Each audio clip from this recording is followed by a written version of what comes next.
দিল্লিতে এই মুহূর্তে সরকার গঠনের তোড়জোড় চলছে। আর এর মধ্যেই যে ছবি আপনাদের দেখাবো রাষ্ট্রপতি ভবনে, সেখানে নরেন্দ্র মোদী রাষ্ট্রপতির সঙ্গে দেখা করতে তিনি আসেন। সেই ছবি আপনারা দেখতে পাচ্ছেন। দ্রৌপদী মুর্মু রাষ্ট্রপতি, তার সঙ্গে দেখা করার জন্য নরেন্দ্র মোদী আসেন। দিল্লিতে সরকার গঠনের তোড়জোড় এই মুহূর্তে চলছে এবং সূত্র মারফত যে খবর, সরকার গঠনের দাবি জানাতে এবং শপথ গ্রহণের দিনক্ষণ নির্দিষ্ট করতেই রাইজিনা হিলসে নরেন্দ্র মোদী পৌঁছন।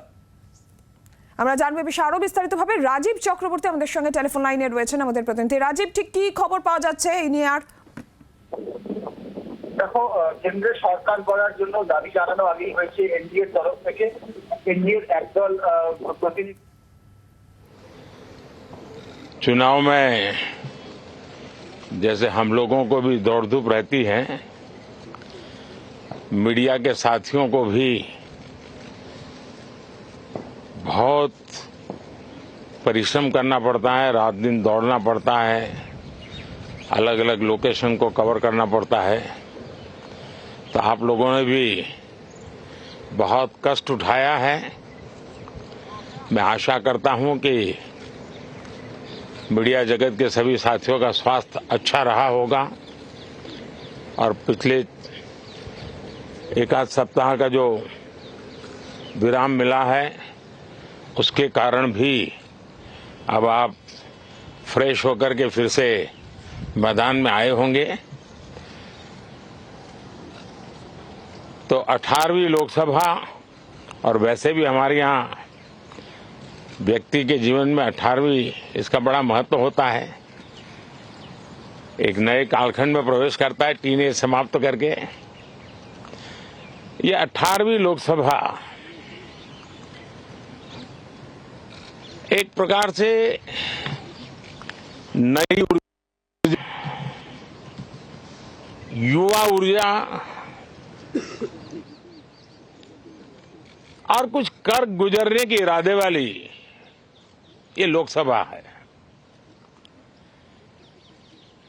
और आजादी का अमृत महोत्सव के बाद का ये पहला चुनाव है। और एक प्रकार से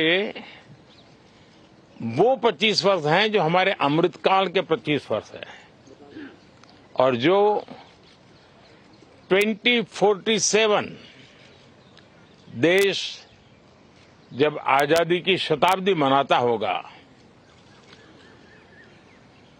एक प्रकार से उन सपनों को साकार करने का एक बहुत महत्वपूर्ण पड़ाव ये 18वीं लोकसभा है। साथियों, एनडीए सरकार को तीसरी बार देश की सेवा करने का देशवासियों ने आदेश दिया है, अवसर दिया है। मैं देशवासियों का फिर से एक बार ये अवसर देने के लिए हृदय से आभार व्यक्त करता हूं। और मैं देशवासियों को विश्वास देता हूं कि पिछले 2 टर्म में जिस गति से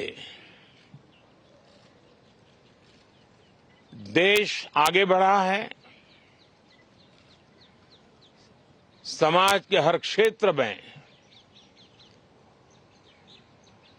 परिवर्तन साफ साफ नजर आ रहा है।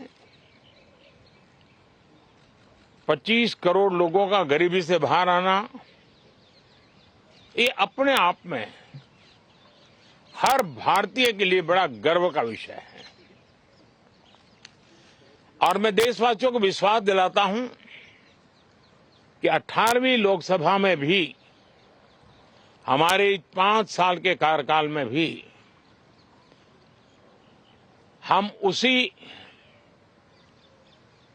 गति के साथ, उतने ही समर्पण भाव से देश की आशा आकांक्षाओं को पूर्ण करने में कोई कमी नहीं रखेंगे। आज सुबह एनडीए की मीटिंग हुई थी। एनडीए के सभी साथियों ने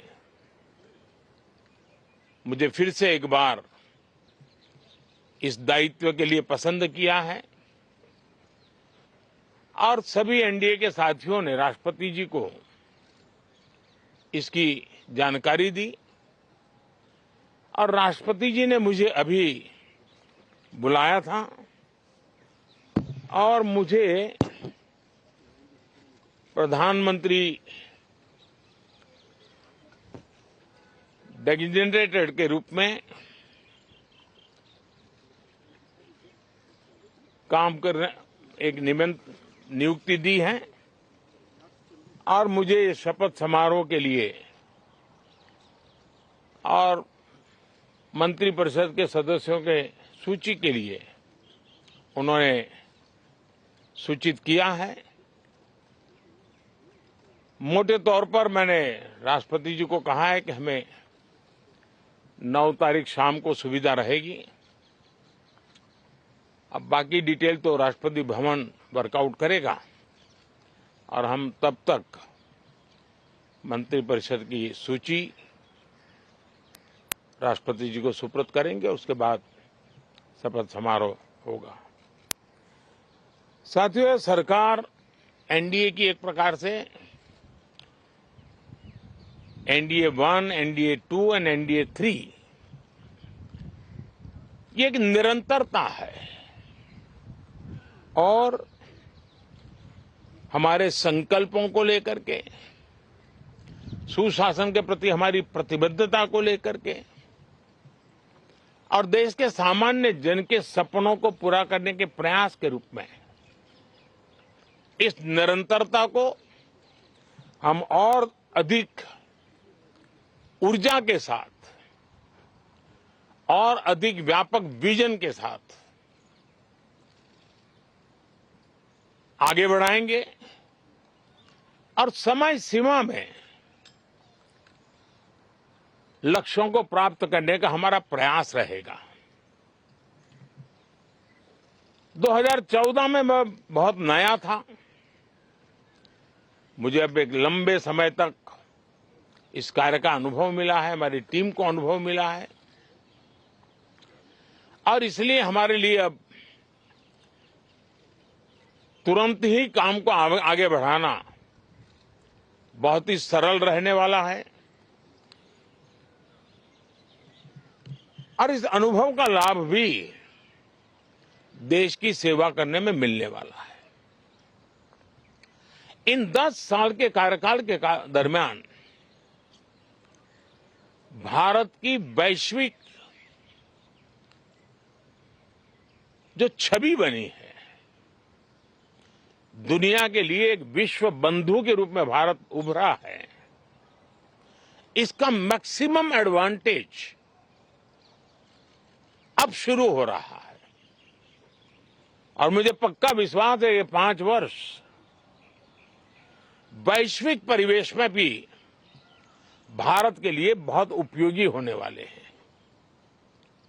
दुनिया अनेक संकटों से गुजर रही है, अनेक तनावों से गुजर रही है,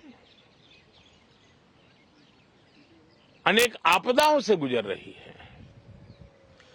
ऐसी विकट परिस्थिति दुनिया ने बहुत लंबे अरसे के बाद देखी है। हर देश